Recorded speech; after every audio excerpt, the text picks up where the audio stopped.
Are you getting short on real estate listings in your world? Are you tired of countless hours of trying to figure out how to get your pipeline full of listings? Are you tired of working with all the buyers and nothing to find? Well, stay tuned and we'll tell you all of our super secrets on how to find more listings in this crazy market.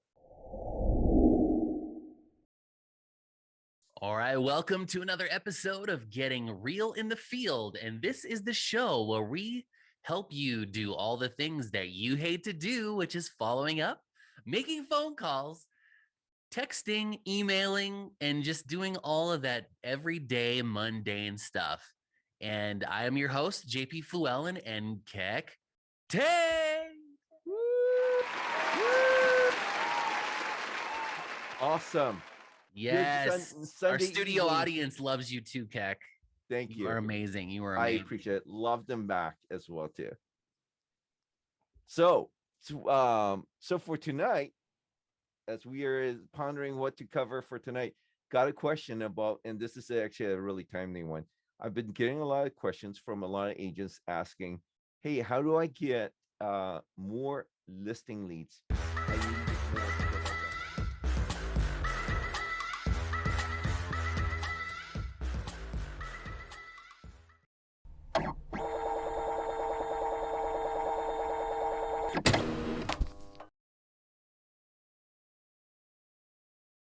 More listing leads.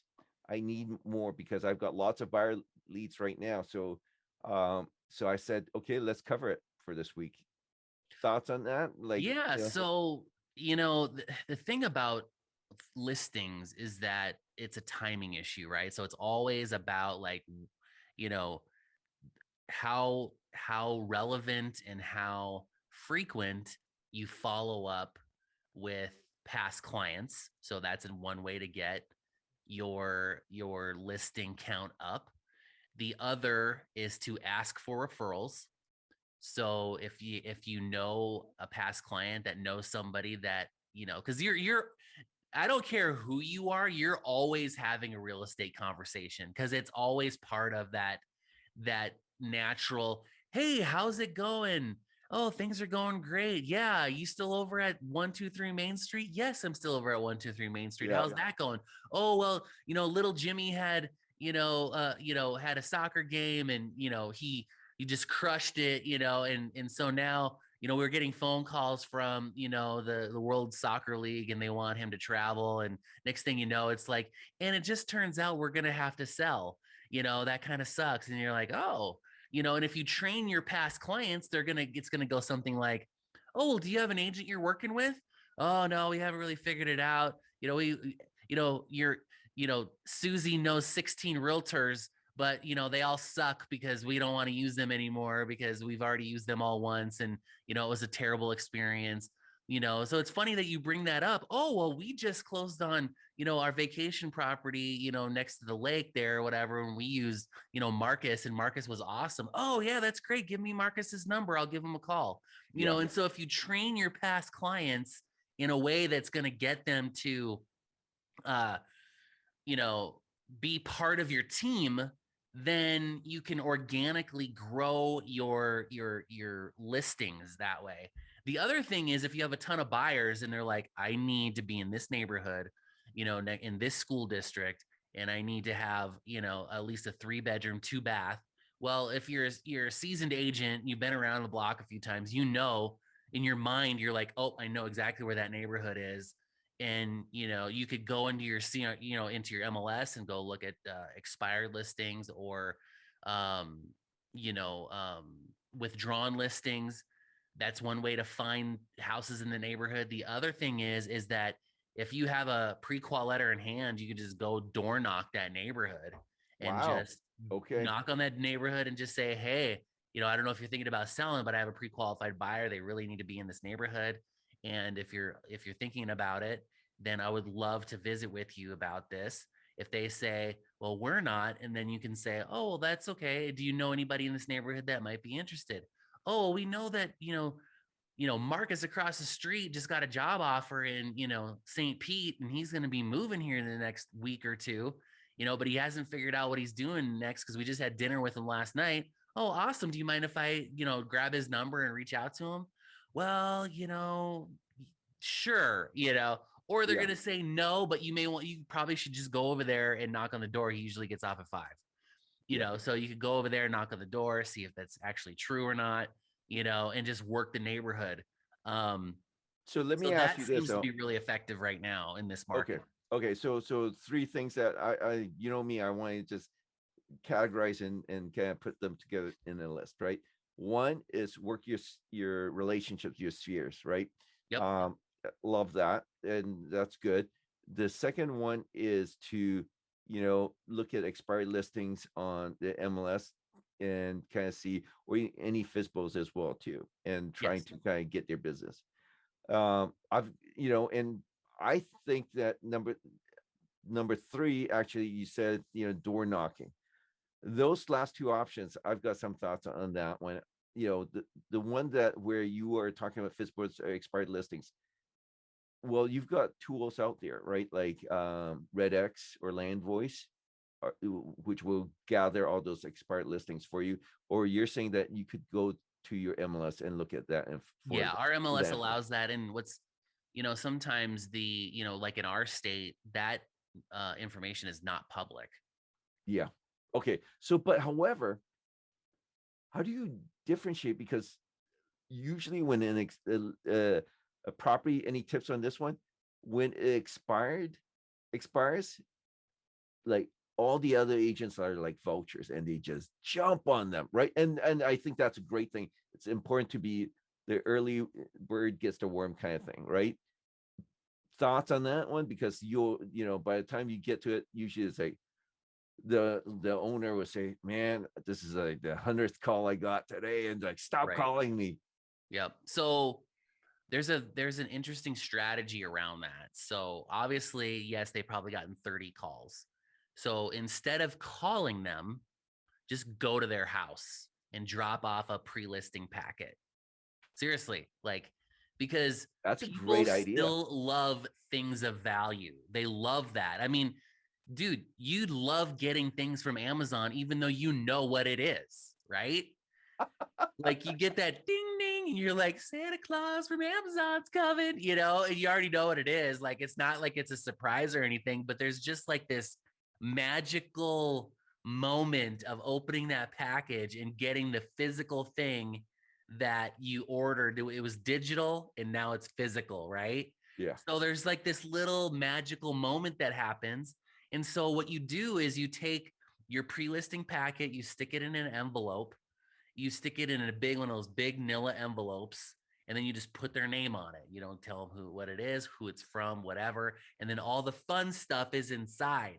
So it's your business card, some fun item of what, value, and then, your pre-listing package or your marketing plan, and then maybe some statistics in there on a piece of paper that's showing like in their neighborhood people have been getting XYZ returns on their sale of their home over the last 3 to 4 years, year over year, it's 7% or whatever it is. Sure. And then it's going to create those motivating factors where they're going to start seriously thinking about, oh, you know what? Maybe this is a legit time to sell our house, And so that's another way to get listings. Um, the other way would be to just farm a neighborhood, either with every door direct mail is Sure. one way. There's also another company that's called geo farming. Yep. And the way that they do it is a little bit interesting. They have like a QR code or they have a tracking phone number on there. And when they call the number, there's like a code that they have to put in from the postcard so that you can see that Who it it's is. who it is and where it's from and how effective your mailers are. Sure. So Sure. that's one way of doing it too. And the thing about doing it that way though is that you have to be very consistent. I mean, it's very rare that you do it one time and you get a listing. I've heard people doing it. Yeah. But you've got to have a compelling message. Just saying homes are selling in your neighborhood, hi, I'm JP, is not going to get it done. You've got to have some sort of, I just got 2 of them and they're upstairs. Like, I was like, this was a waste of money. There's nothing compelling for me to take action from these postcards. You know, homes are selling fast. Don't miss out. Like you got to create this, the new thing is FOMO, create Yep. this FOMO atmosphere that if they don't act fast, they're going to lose out. You know, interest rates are all over the place. Don't miss out on capitalizing on, whatever. Yep. And, FOMO is a so great one. Fear of missing out. I mean, that is absolutely a great motivator for a lot of people to kind of just get on and kind of say, hey, interest rates are increasing, market is going to slow down. If you've been thinking about selling, now's the time to do it. exactly. The other way I would say would be to create a YouTube channel that's hyper local to your area and just hammer down local facts, why to move to Cheyenne, why to sell in your area, why to sell in, um, why is it a great market to invest in is another way to get business. But in terms of just specifically towards listings, probably just do market updates consistently on your YouTube channel that's around your city, because there's a lot of opportunity there. I see this all the time. There's not a ton of like, move to move to Cheyenne, your channel, whatever your channel is, make me move or something like that, and then your Yeah. city Yeah. name. Yeah. You don't see a lot of that, and then I would say another thing you could do is with your past clients is just send them a market update once a month. That's true. This is where this Going is back to your spheres again, yeah, going back I to love Sphere. that. That is like one of the most effective things that a lot of agents actually don't go back and market to their own, uh, past clients as well too, right? Yep. Um, okay, so switching gears slightly, what about expanding any systems or process that you would recommend, like techniques from a marketing standpoint of view, besides your spheres? So the old way of getting listings was the landing pages with what's my home worth. Yep. Um, but as I've explored that, that just doesn't work anymore. The problem with it is that people were just like, oh, I was just wondering to see what my home was worth so I could see if I was going to do a refinance or not. Yes, I've seen a lot of those leads. Yep. Or I was just curious what my home was worth, but they're not motivated at that point. So you really got to have a system of systematic questions that you're asking them, like, what's my home worth? Great. Well, answer these 5 or 6 questions.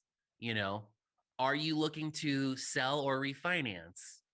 Or are you curious? Are you looking to sell? Are you looking to refinance? So that way you're asking these qualifying questions, and then you're funneling them down to this might actually be a viable lead at this point. You Yeah. know, Yeah. the other way is just buying cold data. You're buying cold data based off of just either migration patterns or significant events that can be tracked. So like if they're behind on on payments, you can find out that data, and then you can market specifically through technology to these cold lists, and then you can find out where they're at and then see if you can get listings that way too. Yeah. Um, Now, here's what I say to a lot of my clients as well, too, from a marketing perspective. Um, I would not recommend advertising, like you said, listing with on to do it through digital marketing. And here's a couple of reasons. I subscribe more to, you know, your house is your treasure, right? And so, when a lot of agents or a lot of leads, when they're thinking about selling a house, they probably know, 4 or 5 people within their network of like agents that they can recommend easily, right? So when it's marketing to these people, it's through relationships. It's not about marketing, and it's through digital marketing that you're going to get a lot of listing leads that way. I think that I always tell a lot of like my clients to say, don't waste your money, but I will give them a strategy. and that is like, you tend to we tend to help them target for buyer leads who are either upgrading or downsizing, because then that gives you an opportunity to get a buyer lead, which is less expensive than a listing lead. Number one. Number two is then it gives you the opportunity to kind of get a two for one. When I say a two for, they buy the house with you to buy their next home, but they'll probably be, you've built that relationship and they trust you now, and they'll probably let you list their house at the same time too.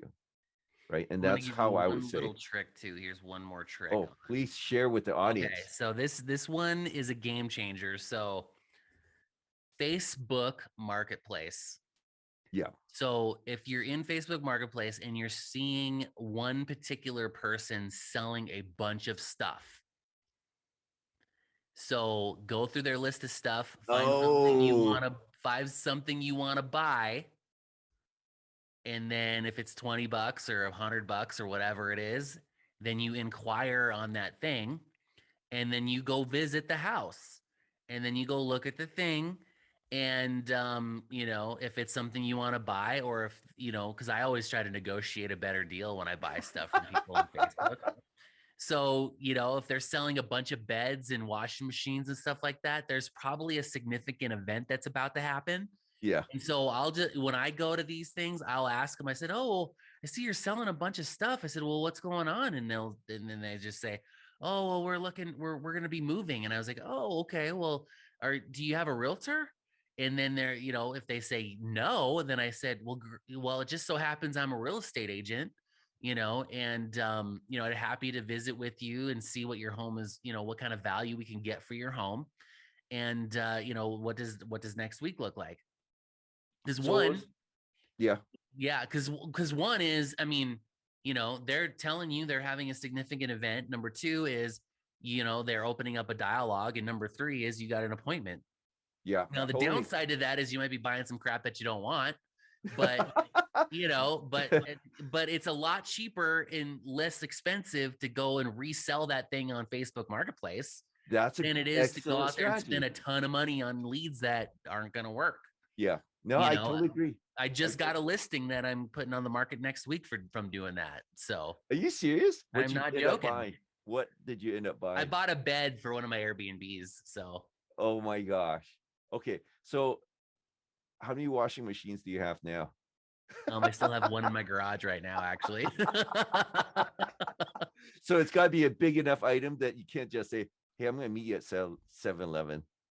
Right. Yeah. You don't want to meet some random person, with their item in the back of their truck. You want to make sure you like at least meet them at their house. And I know there's a better strategy around that. Yeah. Um, No, I love it. I That's a mean, the great other tip. thing you could do is just message them and say, "Is this still available?" And they could say, "Yeah." And then you could just ask the question, "Why are you selling?" You know, and they might open up to you and say, whatever, whatever. And then you could just kind of funnel them down that path too. I Yeah. mean, Yeah. but I'm sure there's a better strategy around it. No, So I think that's an excellent tip that nobody has ever heard of until tonight. yeah, Sherry actually picked up a sale last year from doing that too. No kidding. Yeah. Okay, it's a proven method, guys. So Yep. you've heard it from here, nowhere else. I love it. This is the first time I've heard it. I love that idea. Yeah. So Okay. I think that kind of covers it, don't you Yeah, think? I All love right. it. No, this is short and sweet, but I think that, we cover a lot of great tips. And I think that, ultimately, what I've gathered from this is reaching out and building the relationship. I don't think you can shortcut that process, because when you're trying to get a listing and that's their home, that's their treasure, they're not going to just dole it up to you like on like a buyer would, Yep. right? You've really got to create a compelling story to get them to find, the relevancy in what you're doing, and create a sense of urgency. Yep. And that takes time, once Yeah, if they see your face everywhere. And I think also with listings, branding is also another big piece to that too. What sets you apart in your marketplace? What absolutely. are you doing that's different? I mean, or you could just do the blanketing, method where they can't get away from your face. They see you everywhere. You're on the park bench, you're on the side of the local bus company, you're on billboards, you've got your car wrapped, and if you have some sort of, I don't know if you've seen Free Guy, but on that that movie, the guy's like, there's a guy character in there. He's like catchphrase, so you could just have some sort of catchphrase that, like, we Abs- turn, we turn your home into sold, or whatever, yeah. some be a little bit more original than that, but Okay. Fair you know, enough. Fair enough. But good idea though. Let's wrap it up for this evening, folks. all right, man. So if somebody wants to know about what's going on in your world, how do they get a hold of you? Go check out fieldnotes.ai, or you can also reach out to me directly. My number is 425-740-0260. And how about you? Well, you can go to jpfluellen.com and you can find out what's going on there. Nice. Or you can call me 307-772-1184. Or you can find me over at my YouTube channel, JP Fluellen. And we talk about tips, tricks, and tactics on all sorts of stuff over there. We talk a little bit more about real estate investing and some things like that, which is pretty cool. And so you can just kind of learn what's going on in our world. And what else? You can find me on Insta, or you can find me on the Google machine. Just type in the JP Flu Ellen. You are everywhere, my friend. I try to be. It's the beard and the glasses, man. For sure. You can find me in Okay. a crowd anywhere. So Fair enough. And don't forget to subscribe below. Hit the subscribe button, and so that as we add more videos, you'll be the first to know. yep, and hit the alerts because that really helps the algorithms and the searches. So we pop up in your relevancy. And share this with a friend because they might need this today in their lives. Somebody needs more listings. I think they all really do. So For sure, man. all right. Well, that wraps up another episode of Getting Real in the Field. Peace. Peace.